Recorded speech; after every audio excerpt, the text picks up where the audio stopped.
Military Broadcast Radio, the station that's giving veterans a voice. Find us on the web at mbradio.us. This entire military is one cohesive, dedicated force. And the threats to our nations, they don't sleep. They're watching our every move. Iran, Russia, China, North Korea, ISIS, Al-Qaeda. They may be watching this right now. Our military should not be mistaken for a cable news gabfest show. We don't care what you look like. We don't care who you voted for, who you worship, what you worship, who you love. It doesn't matter if your dad left you millions when he died or if you knew who your father was. We have been honed into a machine of lethal moving parts that you would be wise to avoid if you know what's good for you. We will not be intimidated. We will not back down. We've seen war. We don't want war. But if you want war with the United States of America, there's one thing I can promise you, so help me God. Someone else will raise your sons and daughters.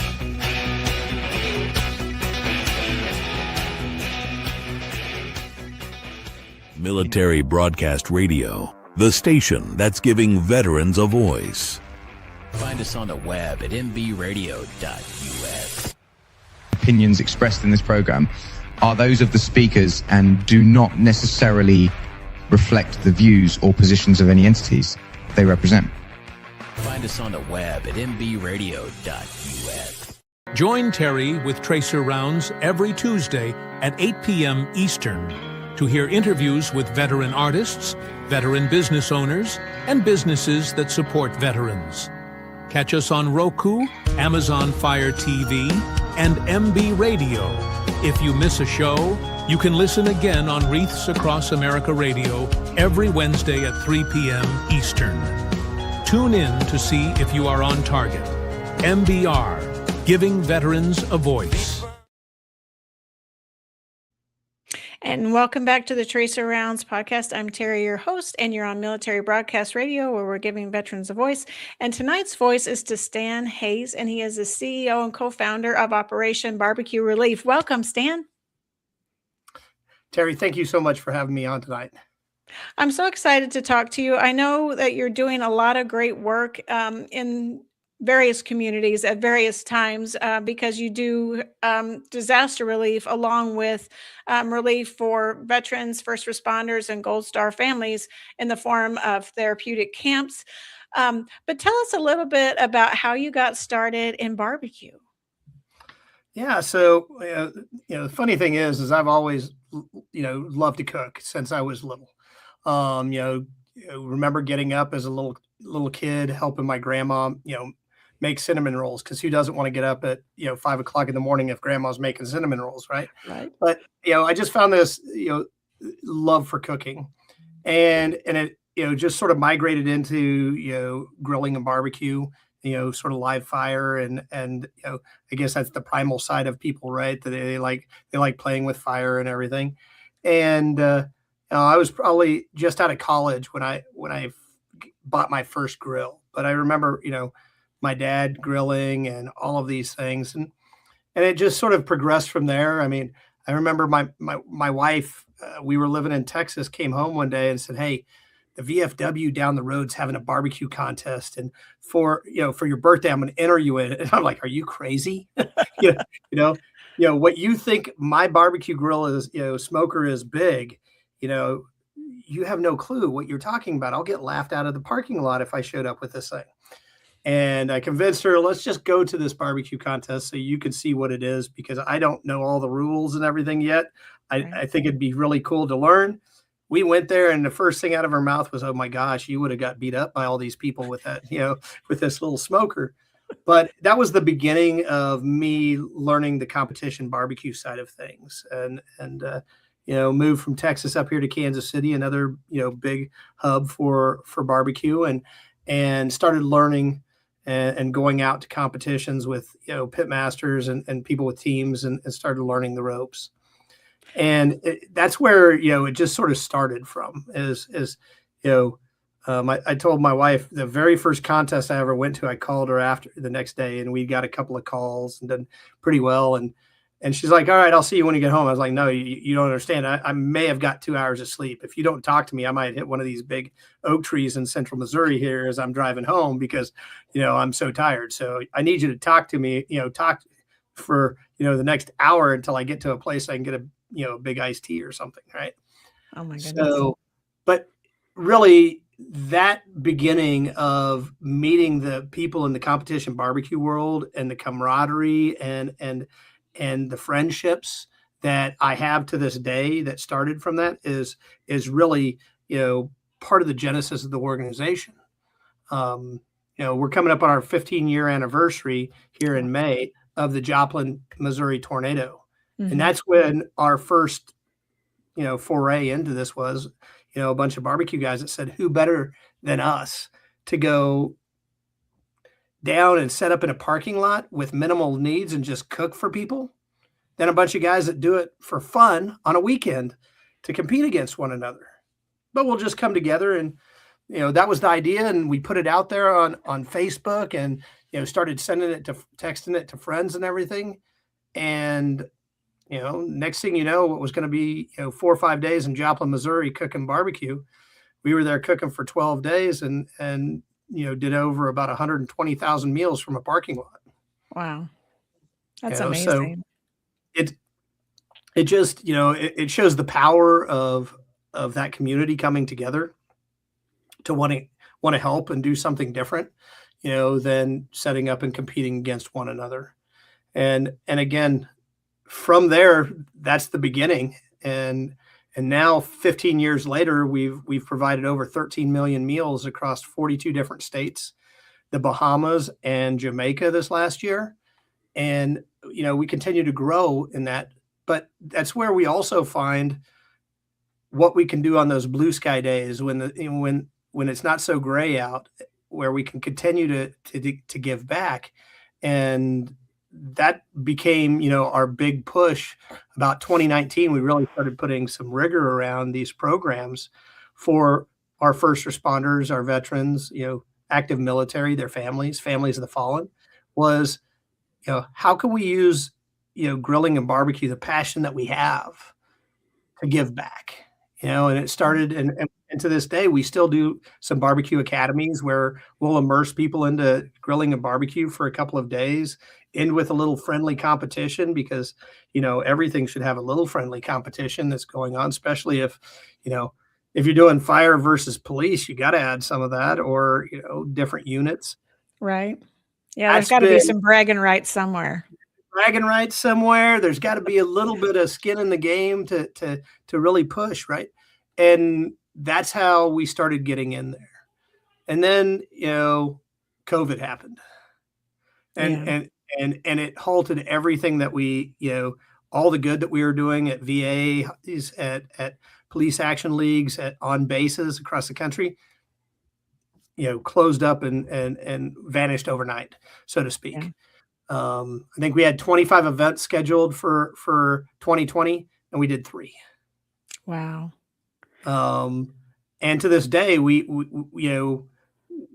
struggle to get back on at a VA doing any kind of activation, or on a base to do any activation, because things have changed so much. People have changed so much. You don't have the same leadership so they don't know who you are. They don't know what you've done in the past. Right. So for us, it was, how do we do things differently? Instead of chasing around the country, finding a destination location. And one of the best destination locations in the country, in the central part of the country, is Lake of the Ozarks in central Missouri. Beautiful country. And so we started looking for a place that we could build a little camp. And, a little camp turned into a little bit bigger than I think what we thought it would be at the beginning. But, we found an amazing place that a husband and wife had made their, forever home at. He was a retired Air Force pilot who, when he retired from the Air Force, decided he'd go to work for this little company down in Memphis, Tennessee, that decided, hey, we're going to try to start moving packages by air. So he became one of the first pilots ever hired by Federal Express back in the day, Oh, wow. which we all know as FedEx today. Yeah. And him and his wife were at a point that they needed to downsize. And, they asked the question, why? Why do you want to buy this place? Why do you want all this? And it was simple. We're going to create a healing place. We're going to create a place that people can come, heal, and grow. And, what we didn't realize at the time was how much it resonated with them. They had lost their youngest daughter at the time they started building this big log home on the property that we call the lodge today. And they turned that into their healing, in finishing the log home and doing that, doing the final steps through everything, but building out their forever home. And so we were very lucky to find a place and find people that wanted us to have it. Wasn't free, but it was, we didn't pay a retail rate for it either. That's awesome. But now we have 190 acres that sits right on Lake of the Ozarks, where we've built a dozen cabin units. We've taken a 22-year-old horse barn and turned it into a culinary education center. So I tell everybody as we're joking around and I'm telling the history, I'm like, where you're sitting right now used to be dirt and probably some horse dung, as well. Right. But, with that, we've been doing, this will be our year 3 of camps down there, with the facility. We have some growing to do. Our very first camp that we had in 2024, about 36 hours after everybody left the very first camp, the first building ever built on the property burned down from an electrical fire. Oh, no. And it wouldn't have been so bad if we wouldn't have just built a bathhouse inside the lean-to of that building, for our glamping cabins, because we have 6 glamping cabins down tucked into the woods there too. So, we're managing through those things, and we're going to make great lemonade out of this, because we're going to turn around and we're going to build what we don't have instead of what we did have. We've already rebuilt a shop. That was easy. But we didn't have a multi-purpose center. So now we're in the, let's raise the money phase to get this built to where we could have a, breakout rooms, where we could have the bathhouse, but then we could have, for lack of a better term, call it a gymnasium, a big open area that you could do multiple different things with. A big rec room kind of situation. Yeah. And so for us, all of this is building this infrastructure so we can bring in families. We can bring in first responders, veterans, active military, their families of the fallen, and really focus on those that are struggling, whether it's struggling from a physical or emotional injury, whether it's the separation piece of retirement one day, we know it's happening. We know it's a real thing. One day they're serving their country. The next day they're sitting at home, and they feel like there's a loss of sense of purpose, a loss of sense of, camaraderie, team, all of those things. And, what we can do with the camp is we can show them that there's anywhere from, another 15 to 20 people there that are thinking they're in the same boat by themselves. Right. And that just starts. And then when you start adding food, we talked a little bit before the show, right? Food's the greatest unifier in the world. And the reason we do this is we want to break bread together. We want that ceremonial piece, as a group. But, if we can unify everyone around food, if we can use food to be that conduit, and then we know that the science behind the culinary therapy or teaching them to cook, is very similar to art and music therapy, because it's stimulating same parts of the brain. when we're going through this. So, I mean, there's this roller coaster of things that we're going through. And during all of this, we may end up with another tornado, a hurricane, and everything else that we're running off to. Right. And getting out there and trying to ensure that as the mission of the organization continues to move forward, we're able to do it all. You know, and we're very fortunate with an amazing group of, you know, staff, but an even more amazing group of volunteers, which is always the next step I tell people in, you know, when they come to the camp, when they come out and do these things, you know, and see and feel and everything, a lot of them become volunteers. I've probably had in the last 2 years, the growth of people coming through the camp that come out to disaster deployments, that come out to events in communities. I mean, we do a lot of events in communities to support our heroes, whether it's cooking for firefighters on International Firefighters Day, or, you know, National First Responders Day, or like we talked about earlier, you know, hearing about a reserve unit that's been gone for 14 months and doing a celebration of welcome home with the family and families and everything. So all of these give an opportunity for them to continue to serve. So how many people can attend one of the camps, and what are the qualifiers to get into a camp? Yeah. So we'll start with, so we have a dozen cabins, and 8 of the 12 cabins are really set up for what I'll call family style, which is a full size or a queen size bed and bunk bed sets. You know, everyone, you know, with their own bathrooms on each of them, all built to ADA compliance in the area, which is a little tough when you're on the side of a hill, you know, and around Lake Ozarks. But we were able to get all of this done. The last 4 are a lot of times are used with you know, counselors or people that are coming in to help assist with that. We find the sweet spots around, you know, 20 people. You know, it's a nice group because there's enough people for activity, but Yeah. not too many people that you can still hide. Right. You know, Yeah, because some of us you can would hide in hide. numbers, you know, easier than you can hide in small numbers. Right. And so you can't recluse. You know, there's a lot of. We built things very purposefully as well. I mean, the cabins are very nice, but they have a lot of light. You know, so no one's going to go in there and snuggle in probably because it's all dark or something like that in the cabin. But we also don't have any TVs in there. There's no Keurigs in the cabins.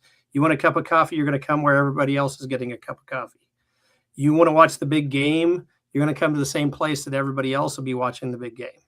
There isn't that ability to just sort of sit off by yourself easily. Yes. Now, how they come right now, we've been partnering with other organizations. Like we have camps this year on the schedule with TAPS, Tragedy Assistance Program. And they did, I think, 5 last year, and they're going to be doing, you know, more this year than they did last year of Gold Star camps down there. We have some local organizations that right now we're working with these different organizations that have a vetting process for coming. We're working on our own process of what that's going to look like, right? You know, not everybody is a good candidate to come. You know, not everybody's in the right, you know, in the right stage of the process. You know, some of them are, you know, some of them need more time. Some of them need real counseling. Some of them need, you know, to really figure out things before we get there. And for us, we're working with a local group that's helping us build that out. That's sort of where their sweet spot is, you know, from the counseling side and everything. So we want to do it right. At the same time, we think that we can partner with these other organizations like TAPS and Tuesday's Children, and you know, we're talking to a bunch of them right now, right? And so if we can utilize the camp and augment their programs with the culinary therapy and then the outdoor adventure piece, I mean, on 192 acres, as you can imagine, we got a lot of trails. Yeah. We got a lot of hiking trails. We got ATV trails. We've built an axe throwing range, a archery range, and a skeet shooting area. Oh, wow. So we have these different and most people, when you say 190 acres, they don't really think about the Lake of the Ozarks. But if we put it on a flat plain, it's probably closer to like 225 because of the hills and valleys and everything through the area. But then we have the water. So I'll tell you, with the young adults that come out, fishing has been the number one thing. Yeah. And I'll tell you what, it's pretty amazing when you see a 21-year-old or something that's never really fished in their life, and they catch them, a little, not even a keeper, but just catch a little catfish or a little bluegill or something like that. And, it just totally changes them. It's pretty exciting. It's exciting. You get, and all of them get excited for each other. Right. Right. But this last year, I finally told him that we're going to bed. It's like midnight, and we're down on the water, the dock. The lights are on, so the ceiling's crawling because of all the flying critters. And if you didn't have music going, it would have been, even louder, down there. And I finally was like, all right, I've had enough. I'm old. We're going to bed. You don't have to go to bed, but you can't stay down here. Let's get going. Right. But those are the things that I think that make it a 5-day camp experience like this, so much more for them is that, the things that in nature, especially people that don't necessarily have it that easily available to them, to be able to go walk out in, and I mean, I had kids getting up, at 5:30 in the morning when one of our veterans that volunteers out there would get up and go open up the gate and everything. We call him sort of the deer whisperer. The guy will walk around with like a milk jug with some cracked corn in it, and he'll just shake it like, and it's like the Pied Piper of deer. They just start coming out of looking for Gene. And so these young adults would get up and go out there early in the morning just because being so infatuated with, watching the deer come out of the woods and just, being all around. And things that I think we may take for granted, right? I go down there, I see there's never been a time in the 4 years that we've owned the property that I've gone there and never seen a deer. It's never happened. Wow. And around, as we get into turkey season, it's going to be the same way.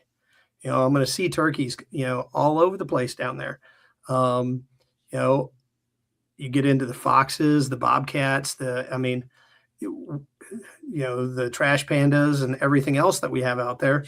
I mean, they're all over. And wow. But again, that it adds to that, one morning we were out there and we have an area of pea gravel out in front of a bunch of the cabins.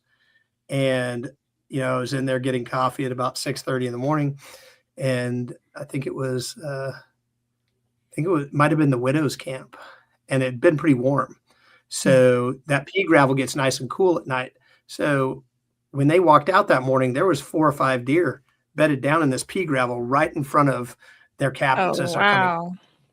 That's exciting, seeing deer like that. And people, it's little things like that. The way the cabins are configured, and I tell anybody that's listening, if they want to learn more, go to our YouTube channel is probably the best place. Just put in Operation BBQ Relief, BBQ Relief on YouTube, and you'll see all these different videos, whether it's from the camps or disaster deployments. We have some on our website too that are really good. And then obviously our social, but the easiest and quickest way to find them is going to YouTube. And we have this fire pit that almost all the cabins, when you walk out, you come out and you see this huge 8-foot wide fire pit. It has a bunch of Ozark stone around it that's been made. And it's really that communal center point that draws people in. That you get a lot of coffee drink around there in the morning. You get a lot of people sitting there telling stories at night, playing some music with a fire going, all year long. Well, maybe not all year. We were down there and it was in the single digits and we didn't go out, but that was one of the few times that I've been there that we didn't go sit around the fire pit because it was just too cold for that one. But there's a lot of opportunity for, that self-reflection throughout the day while we're there. We have a lot of different benches throughout the area. Along the waterfront, there's benches that people can walk to, sit down, reflect. So we go through the whole gamut of that at the camp. But then each day is a different culinary experience. Whether it is teaching people how to, take a chicken and spatchcock it and then end up cutting it in half and cooking a half a chicken, or teaching them how to do, baby back ribs, or, a steak class, or, we try to do a lot of things that are cost effective, that when people leave there, they're not breaking the bank to go buy, some high-end steak. Yeah. Because they can go out there and they can find these other good pieces of meat that's cost effective, that they can feed their family, and keeps them, grilling and pushing forward. So we've actually started a Facebook group for those alumni as well. So people that come to the camp, when they have a question, unintended consequences of doing this is the number of grills and smokers that have been purchased over the last 2 years because of people coming there. Wow. Realizing, okay, I got to go buy this pellet grill, or I got to go buy this grill, and everything that goes with it. But it gives them a way to then ask that question. Hey, I just did my third brisket and it's not coming out tender. It's not this or whatever. Because that's one of the biggest questions is around the brisket, because it's such a long cook that we don't do it at the camp. As a group, we may serve it at dinner one night, but what we find is my culinary team or myself or whoever's on there, we generally don't even get in there and tell it, because somebody else has already had that issue and is telling them, hey, I had the same problem. What I found is this. And so now the community is helping each other, with the culinary questions, with the different pieces. And so it doesn't stop because they went home.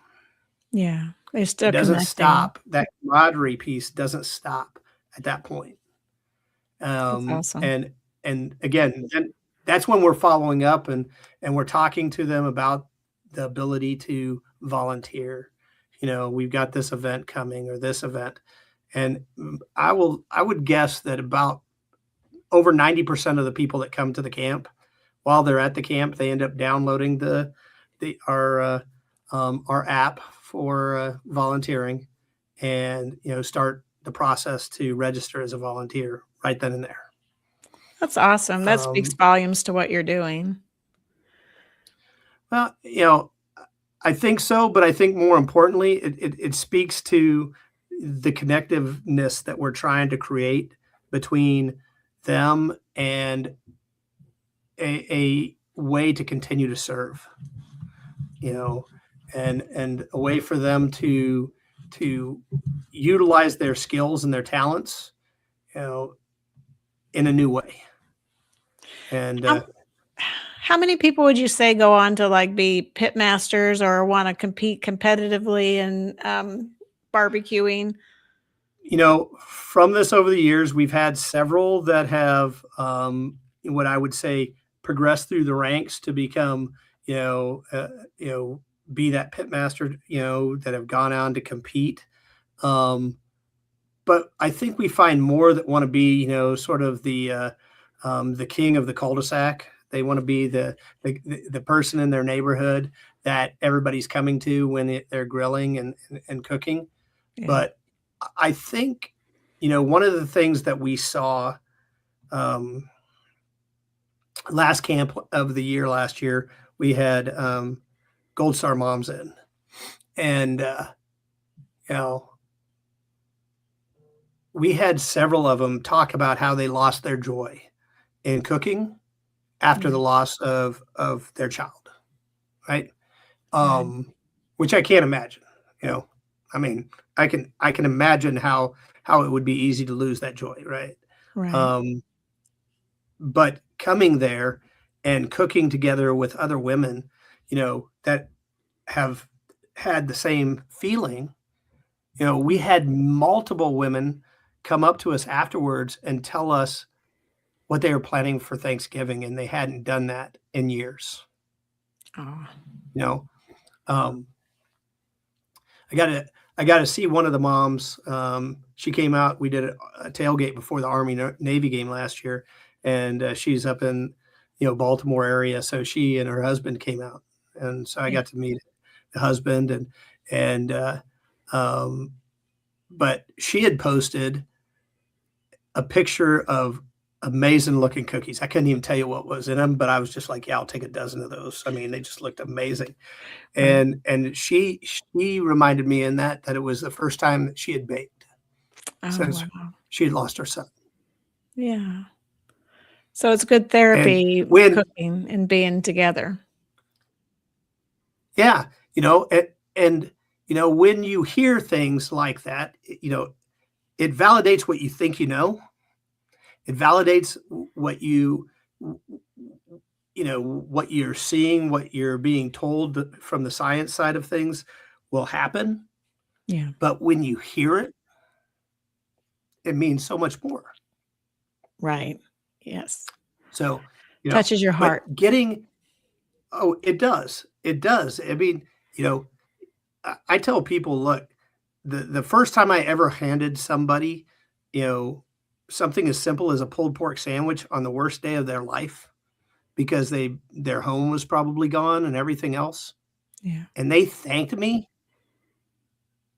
I'm to this day, I'm still at a loss of words. I do it easier now, but it's the most humbling feeling. I tell people humbling's probably an overused term in this case, but I can't think of a better way of saying it, and it's very much the same thing when, at the end of a camp when they're leaving. Like, I'm the king of the Irish goodbye. I leave a day before the camp's over. I don't want to be there at the end.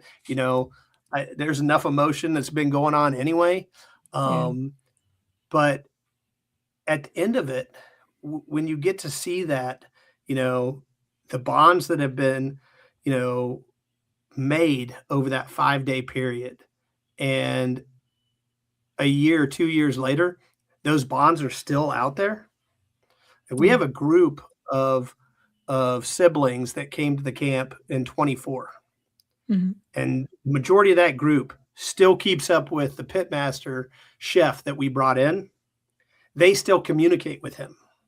Oh, wow. To this day, and so to see that kind of, connectiveness, that we just know we can help more people. It's really about getting more sponsors on board so we can bring more people out there and build out what we need, from our standpoint, so we can start selecting people, so we can put together, here is the application process and how you get to come. Because when we do this, I don't want there to be an expense to somebody coming. That's one of the things that we have with organizations is that, look, we're giving you this price, and this price is so you can continue. You need to pay for the people to come here, because we don't want there to be a cost to them to be coming to the camp. So the organization that's recommending them is paying for the fee, the tuition, whatever you want to call it, for the camp? Yep. And so are they coming from out of state? Are they mostly coming locally? all over. We've had everybody from all over the United States.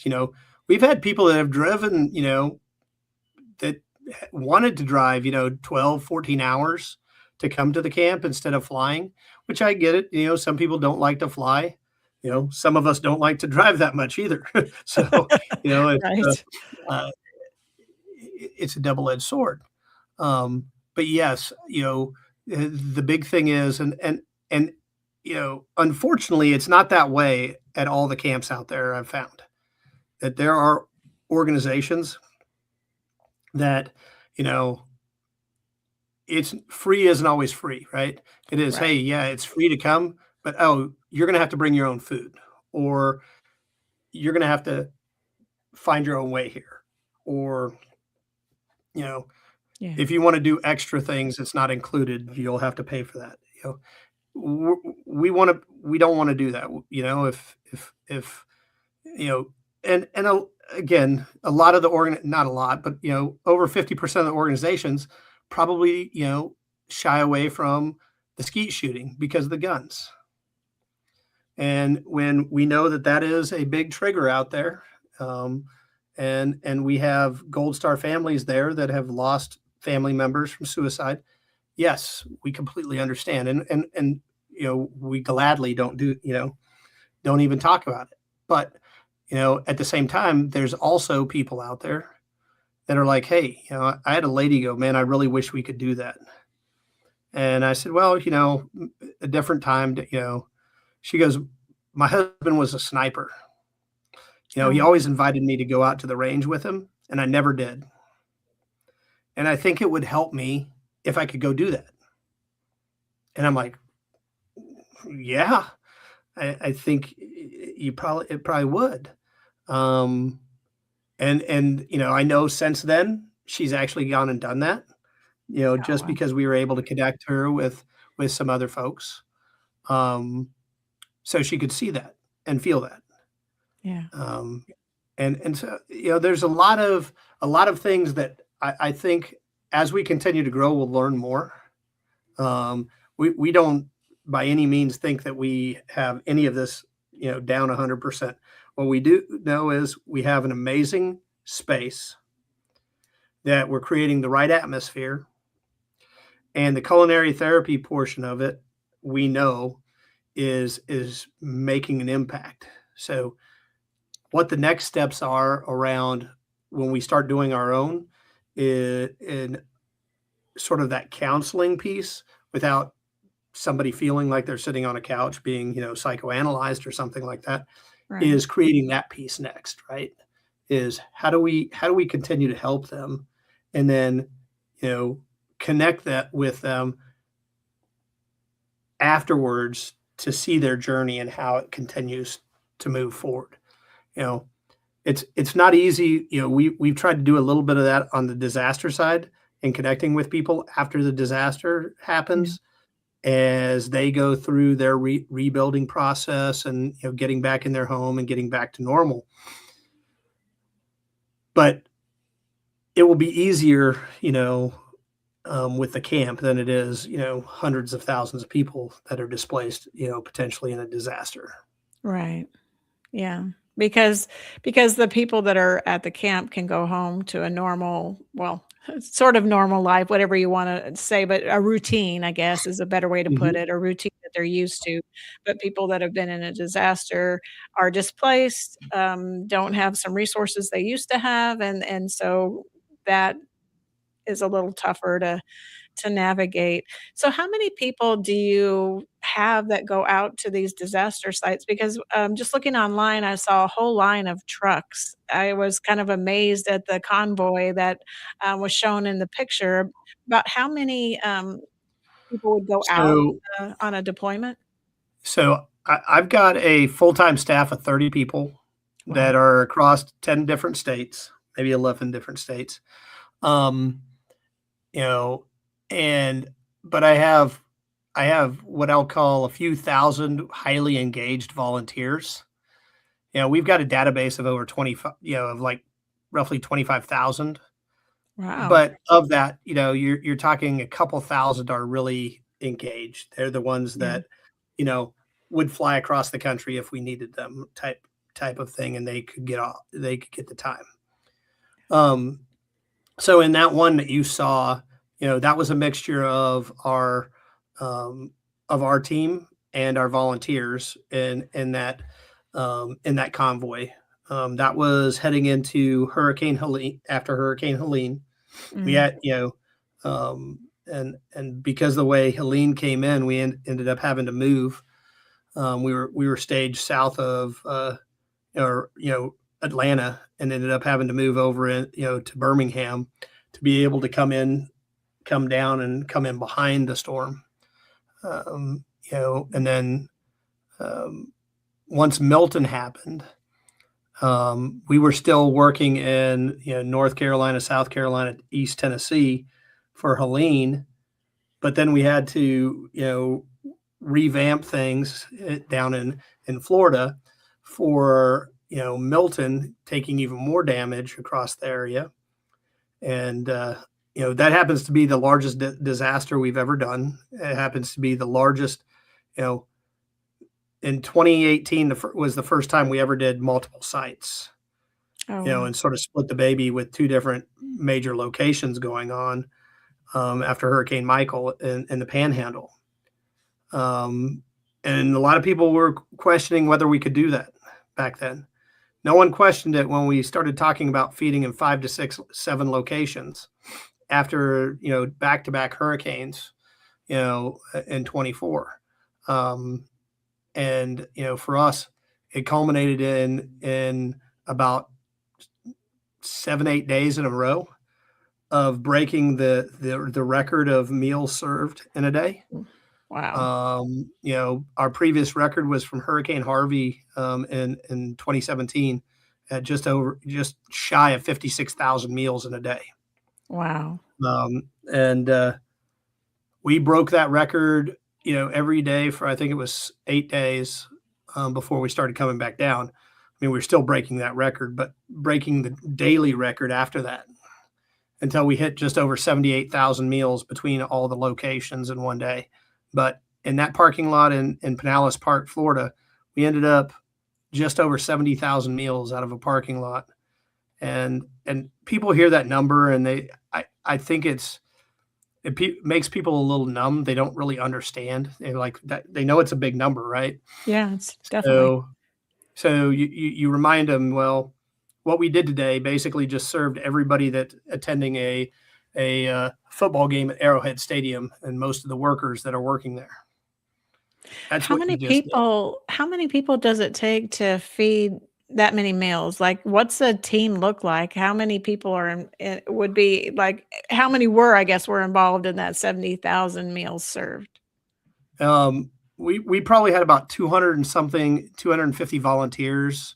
Wow. And then the staff, on the ground. But what we've learned over the last, since 2017 with Hurricane Harvey moving forward is our volunteers have gotten better. And what I mean is they've become, they understand how to do this. We've trained them more to where they're worth, 2 to 3 brand new volunteers. What they can do in an hour, they can probably do 2 to 3 times what a new volunteer can do. So when you have a mixture of it, I would guess that day between all the different locations, we were probably pushing towards 400, volunteers that day. Wow. That's amazing. And it's an assembly line. It's a process. Yeah. Our smokers and equipment are the workhorses there for it. And we bring a lot of those volunteers, have moved, a lot of them that are, we have quite a few of them that are veterans. So they also see, want to come to the camp and be part of the volunteers at the camp. Because, I mean, when you have 20 people at a camp, 20, 25 people, at a camp, you're cooking breakfast, lunch, and dinner. You're having to clean for all of that. You're having to keep everything up over that. It takes, 6 to 10 people, depending on, what you have going on. Yeah. and the more activities you have going on, the more people you need to be able to, ensure safety for the activities. So how many camps do you typically put on during the year? And because you said you work with organizations to vet people and then for them to pay for them to come. So how often is it opened up for camp? So And we'll go year round, yeah. in different times of the year. But like right now, the water's so low, you're not getting a boat out, even if it's a nice day like it's been this week Mm. in the 70s. You're not going to get your boat out probably because the Lake of the Ozarks over the wintertime, they draw the lake down so people can work on their seawalls and put in new riprap and check, docks and do all of these things. Yeah. And Lake of the Ozarks is a hydro dam, so they also do that so they can work on any of the dam that needs repair or so there is differences of the time of the year, right? Yeah. The main time of the year at the lake is Memorial Day to Labor Day. Now, I would tell you about the week or two after Labor Day is my favorite time at the lake because it's like all of a sudden everybody closed up, went home. So it's even more quiet. The water's still very nice out at that point in time. You get a little bit cooler maybe in the evenings to be able to sit outside. So I enjoy that time of the year a little bit more personally. Last year with all the different camps that we did, including the ones where we'll bring in our own volunteers and stuff and do work camps down there. We'll add a little culinary therapy in. We'll add some outdoor adventure for them while they're there working because those people are coming on their own dime to the camp. I've got one scheduled here in March, and I think I already have 32 people signed up. Oh, wow. So the glamping cabins are going to be full. Everything's going to be full when we do this, but it's going to give us this huge jump start for the spring of spring cleanup, all the leaves, everything. We've got a ton of oaks and hickory trees around the property, so leaves are everywhere. Yeah, I don't doubt. But with that, I think last year we had about 10 different camps. And we're getting into some what I'll call more of micro camps, like Friday to Sunday ones where organizations that don't have the budget to be able to do that, a 5-day camp. We're working on these 3-day camps, and sometimes because our 5-day camps, go essentially, you come in on Wednesday and you leave on Sunday. Oh, okay. And where we're on Lake of the Ozarks is a very quiet end of the lake. The lake's 98 miles long, and we're at the 73.5 mile marker. Oh, wow. So our busiest day is like a Tuesday at 9 a.m. at the busy end of the lake, or 7 a.m. at the, it's not busy at all. But as the lake continues to grow, it's going to continue to get busier. So we look at those optimal times where people can be down to fish, can swim, can do things, during the time of the year. Right. But this year, our goal is to try to probably, get to somewhere around 16. I'd like, my 5-year goal is to get to the point that we're doing more, we're doing an average of 2 a month. Oh, wow. Throughout the year. So, because if we do an average of 2 a month, that puts us in probably the top, 10 to 15% of all the camps out that operate in the space that we're operating in, because a lot of them close down for the winter. Yeah. They'll just winterize and go away. We keep the heat on literally year round. We also utilize it for training purposes of our own teams and stuff, because it gives us a place that we can bring people in, house, a good number of people. If we took every side of every bed that's at the camp and the lodge and everything, I think I told somebody we're at like 78. Oh, wow. We could house. That's a good number. Realistically, with going in and if you had, with the bunk beds, if you had 3 in each one of those, that's 24 people in those 8, and 4 more. So you know, you're at 28 in those cabins. You go down to the glamping cabins, you know, you're 6, 9, you're another 15. Oh, wow. And the basement of the lodge, we have 1, 2, 3, 4, 5, 6, 7, 8, 9. We have 10 beds in the basement of the lodge.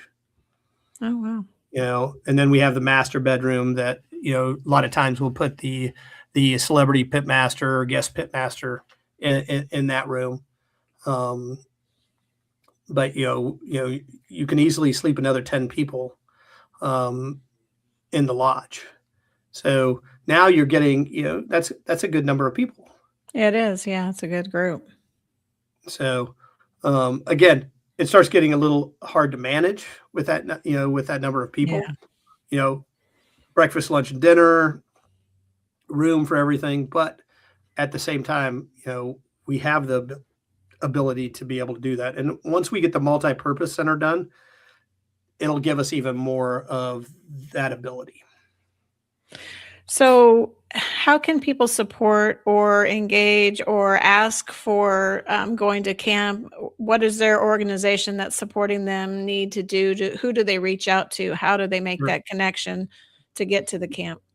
Yeah. So the easiest way, you know, to get started is obviously just, you know, go to obr.org and check out the website. You've got the links right here to the website and to the camp. You know, if you're working with an organization that would like to learn more, they can email me directly. It's just shays@obr.org. And, you know, if there's an info link, they can send it through info. It'll get to us. And we're not that big of a team that we don't get through those things.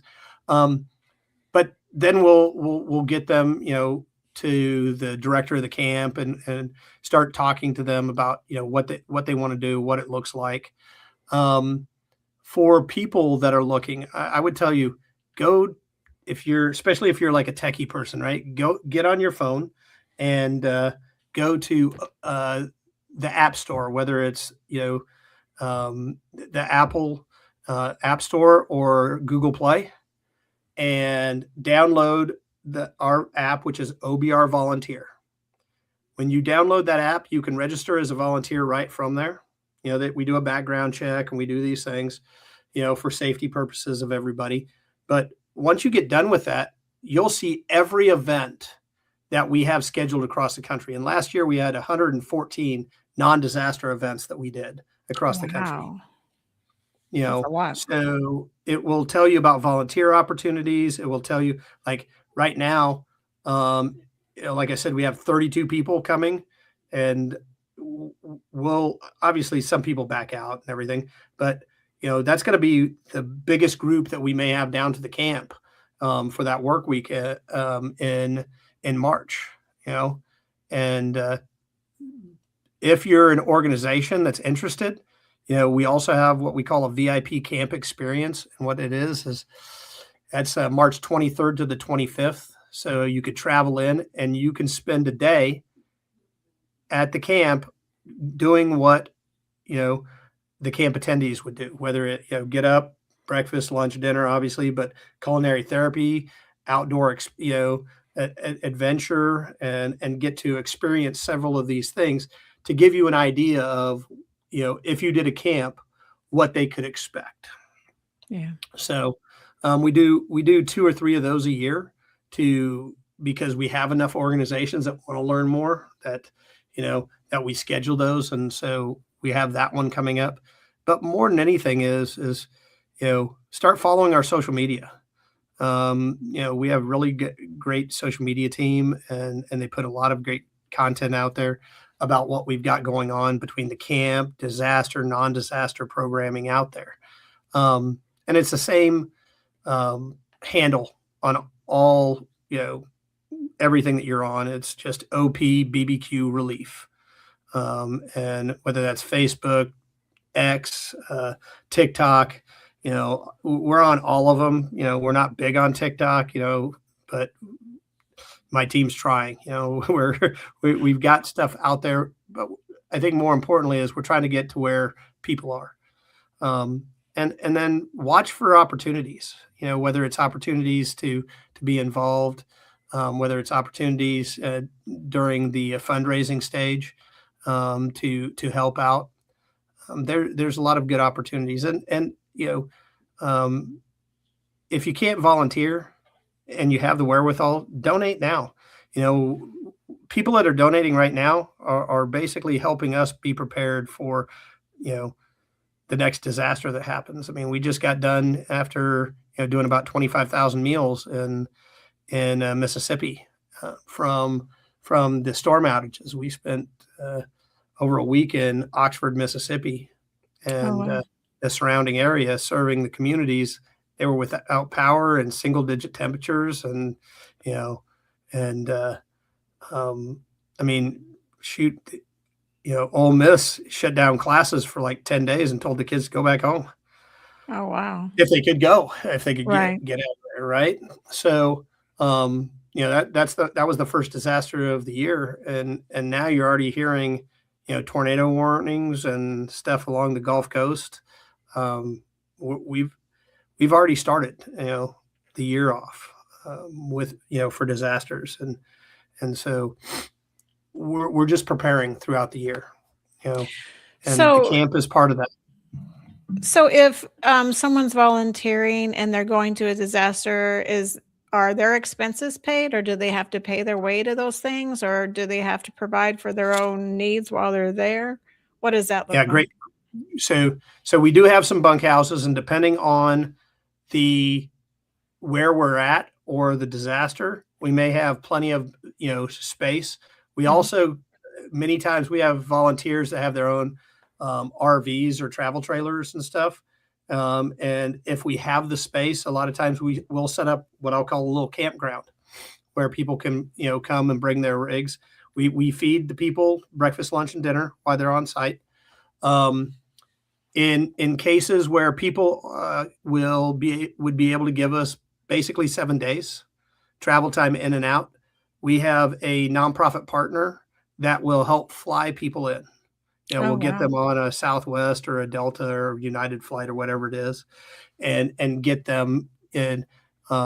Generally not the easiest sometimes. You might travel, but that's why we say 7 days, so we can get a good 5 days of work on the ground for people. But, if they decide that, hey, I want to drive, we're not reimbursing them to if they want to drive in or something like that. We will coordinate, like I said, the flight side of things. But once they get there, they're pretty well taken care of for food and everything on site. Sounds good. So we have a couple minutes left. So is there anything you want to put out before we get off tonight? Is there any message you'd want to give to people either about the camp or about volunteering for the disaster relief, or just in general about your organization? Yeah, I think that, there's a couple of things. One is, if you think you want to volunteer, don't wait for the disaster to happen. Like I told you, there's a background check and there's some things. It can take 48 hours to go through the whole process of, getting approved and everything. So don't wait for a disaster to happen, then get frustrated that, hey, I want to go today, but I can't because I haven't got all these things done. So do it now. Go ahead and, download the app, get in there, do all these things. The other thing is again, you don't have to wait for the disaster to happen to donate for us to be able to be prepared, to have the money there. So we need to react. We can, and do it quickly. I would tell you, follow our social media, like I mentioned before, and share the messages that come out with your network, whether it's a fundraiser, whether it is, we have an event coming up. If you share those things for us, and, you may not be able to go help, but maybe one of your friends can. Right. You may not be able to donate, but maybe maybe one of your friends can. Maybe somebody's going to watch this and go, hey, I want to go sponsor a camp. How do I do that? How do I become a sponsor of the camp? How do I do these things? And we have all of those opportunities. It's just reach out. Reach out to me. Reach out through info@obr.org.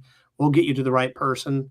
But we just know that we can do so much more together than we can divided. So as a country, as a group, we want to bring more people together. We want to work with more organizations because we do much better work that way. Right. Well, I appreciate you coming on tonight. We had a last minute connection, and I appreciate you sharing your story with us as far as how you got started in your 501c3 and the work that you do for the community under disaster relief, and then the work you're doing in the veteran and first responder community to help heal our heroes, our nation's heroes, of, you know, the things that they're going through, like you said, either a loss of life or maybe just emotional PTSD type situations for some of our veterans or first responders. So I really want to thank you for coming on tonight and for sharing your story. Thank you so much, Terry, for the opportunity, and look forward to talking to you again soon. Sounds good. This is Trace Around signing off. Life is like a duck. Tough times don't last, but tough people do. Here at Military Broadcast Radio, we're teaming up with our friends at Die Tired, the veteran-friendly music band spreading strength, resilience, and mental health awareness one shirt at a time. And check this out. Their brand new shirts feature broadcast beaker right on the breast pocket. A reminder that you can weather the storm, and you're never alone. Shirts are only $25, and proceeds support giving veterans a voice. MBR's mission to teach veterans how to podcast and videocast. Because when our vets are talking, they're not overthinking. They're not second-guessing. Together, we stop the 22 stigma. Grab your shirt today at mbradio.us and hit the shop. Or go directly to toramerch.printavo.com/merch/dietiredband. That's toramerch.printavo.com/merch/dietiredband. Suit up, stand strong. Remember, we're unduckable together. You're built tougher than the storm. Ladies and gentlemen, thank you for tuning in to Military Broadcast Radio. As we wrap up today's show, we want to remind you that the podcast of today's episode will be available right after we go off the air. So if you missed any part of the show or want to listen again, be sure to check it out. And remember, we're here to support and honor our veterans. Your stories and experiences matter, and we are committed to giving you a platform to share them. That's right. We're here to give our veterans a voice. So don't forget to catch the podcast and stay connected with us. Giving our veterans a voice.